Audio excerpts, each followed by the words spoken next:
প্ৰশাসন পুলিশ প্ৰশাসন কিবা আছে তেতিয়াহলে অতি শীঘ্ৰে গ্ৰেপ্তাৰ কৰক এই বাসুদেৱ কলিতা নামৰ এই যুৱকজনক। সামাজিক মাধ্যমত তীব্ৰতাৰে ভাইৰেল হৈছে। তেখেতে মুকলিকৈ ৰবি শৰ্মা, যতীন বৰা, ভিক্টৰ দাস, গৰিমা শইকীয়াগাৰ, মানস ৰবিনক হত্যা কৰিম বুলি মুকলি ভাবুকি বৰ্তমান সময়ত প্ৰদান কৰিছে। কেনেকৈ আইন ব্যৱস্থা এখন গণতান্ত্ৰিক দেশত আইন ব্যৱস্থা থকা দেশত এনেকৈ মুকলিকৈ মানুহক হত্যাৰ ভাবুকি প্ৰদান কৰিব পাৰে। জুবিন দা যোৱা আমাৰ মাজৰ পৰা যোৱা আজি 8টা মাহ পাৰ হোৱা নাই, 1 বছৰ পাৰ হোৱা নাই, আজি এইদৰে মুকলিকৈ ভাবুকি দিব পাৰিছে। ফেক একাউণ্ট বুলি কথাটো তল নেপেলাব। এই কুলাংগাৰটোক যিমান পাৰে সোনকালে গ্ৰেপ্তাৰ কৰি কঠোৰতকৈ কঠোৰ শাস্তি প্ৰদান কৰক। ফেক একাউণ্টটো হ'ব পাৰে, এই ব্যক্তিজন ফেক নহয়। বাসুদেৱ কলিতা নামৰ নামধাৰী এই ব্যক্তিজন একাউণ্টটো ফেক হ'ব পাৰে, কিন্তু মানুহজনৰ অন্তৰালত এই একাউণ্টৰ অন্তৰালত থকা মানুহজন কিন্তু ৰাইট। এই মানুহজনক বিচাৰি ওলোৱা দায়িত্ব পুলিচ প্ৰশাসনৰ। চাইবাৰ ক্ৰাইমৰ জৰিয়তে এই ব্যক্তিজনক যাতে চাইবাৰ চেলৰ জৰিয়তে এই ব্যক্তিজনক তাৎক্ষণিকভাৱে উলিয়াই কঠোৰতকৈ কঠোৰ শাস্তি প্ৰদান কৰক আহ্বান জনাইছোঁ। এইখন অসমত আইন প্ৰশাসন বুলি কিবা বস্তু আছেনে?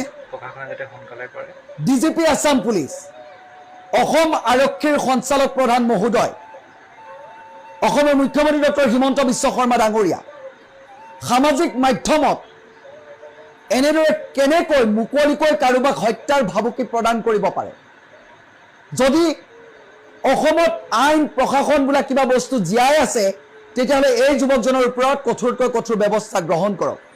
ইতিমধ্যে সামাজিক মাধ্যমত বিভিন্নজনে মোলৈ প্ৰেৰণ কৰা এটা স্ক্ৰীনশ্বট, এই ব্যক্তিজনে ইয়াৰ পূৰ্বেও সামাজিক মাধ্যমত মই যেতিয়াই ভিডিঅ' প্ৰস্তুত কৰোঁ কমেণ্ট বক্সত আহি কমেণ্ট কৰে, অশালীন কমেণ্ট কৰে। আৰু বৰ্তমান সময়ত দেখিবলৈ পোৱা গৈছে তেখেতে লিখিছে, বস্তু লিখিছে বাসুদেৱ কলিতা, নামটো হৈছে বাসুদেৱ কলিতা, আৰু তেখেতে লিখিছে ঐ কংগ্ৰেছৰ দালালহঁত, আমি কোন জুবিনক চিনি নাপাওঁ, আমাৰ চৰকাৰ আমাক লাগে, যোনে যেনেকে মৰে মৰি থাক, দৰকাৰ হ'লে গৰিমাক এই পৃথিৱীৰ পৰা নাইকিয়া কৰি দিম, গৰিমা বৌক এই পৃথিৱীৰ পৰা নাইকিয়া কৰি দিম বুলি হুংকাৰ প্ৰদান কৰিছে। তহঁতে কি কৰিবি? এইবাৰ আমাৰ টাৰ্গেট ৰবি শৰ্মা, যতীন বৰা, মানস ৰবিন, ভিক্টৰ, গৰিমা শইকীয়াগাৰ, এইকেইজনক নিষেধ কৰিলে আমি বিজেপি জীয়াই থাকিব পাৰিম। হিমন্ত মামা জিন্দাবাদ। এনেধৰণে সামাজিক মাধ্যমত আপোনাৰ নাম ব্যৱহাৰ কৰি এটা একাউণ্টৰ পৰা বৰ্তমান সময়ত পোষ্ট কৰিছে। এইটো লাগিলে ফেক একাউণ্টে হওক বা ৰিয়েল একাউণ্টে হওক, বহুতে কৈছে এইটো ফেক একাউণ্ট। একাউণ্টটো ফেক হ'ব পাৰে, যিজন মানুহে চলাই আছে সেই মানুহজন ৰিয়েল হয়। সেই মানুহজনে একাউণ্টে নিজে আপুনি এইবোৰ টাইপিং কৰি দিয়া নাই, এয়া সেই মানুহজনে লিখাৰ বাবেহে এই টাইপিং হৈছে। এয়া মুকলি ভাবুকি হয়। যদি অসমত আইন, পুলিচ প্ৰশাসন, কোৰ্ট কাছাৰী, ন্যায়, সাধাৰণ জনতাৰ জীৱনৰ প্ৰতি যদি কিবা আস্থা, বিশ্বাস, আইনৰ ওপৰত থাকিব লগা ভৰসা, এইসমূহ জীয়াই থাকিব লাগে, তেতিয়াহ'লে এই বাসুদেৱ কলিতা নামৰ এই একাউণ্টটো মই দেখুৱাইছোঁ আপোনালোকৰ স্ক্ৰীণত। এই একাউণ্টৰ গৰাকী প্ৰফাইল লক কৰি থৈছে। বৰ্তমান সময়ত মই ইনভেষ্টিগেশ্যন কৰিছিলোঁ, প্ৰফাইল লক কৰি ৰাখিছে বাসুদেৱ কলিতা নামৰ যুৱকজনে।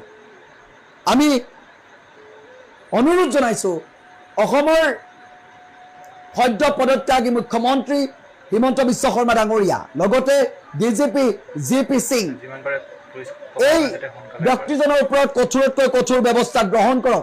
কেনেকৈ মুকলিকৈ ৰবি শৰ্মা, মানস ৰবিন, যতীন বৰা, গৰিমা শইকীয়াগাৰ্গক হত্যা কৰিম বুলি ক'ব পাৰে?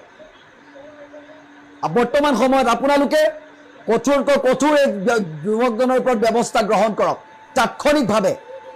বৰ্তমানৰ সামাজিক মাধ্যমত এই ভিডিঅ'টো বৰ জোৰদাৰ গতিৰে স্ক্ৰীনশ্বটটো ভাইৰেল হৈছে। এই ব্যক্তিজনে য'তেই আপুনি প্ৰতিটো সামাজিক মাধ্যমত বহু পোষ্টত এনেকৈ গৈ এই কমেণ্টটোকে পেষ্ট কৰিছে।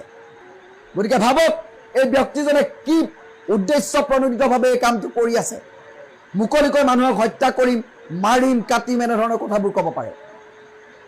আমি আহ্বান জনাইছোঁ অতি শীঘ্ৰে যুৱকজনক কৰায়ত্ব কৰক, গ্ৰেপ্তাৰ কৰক।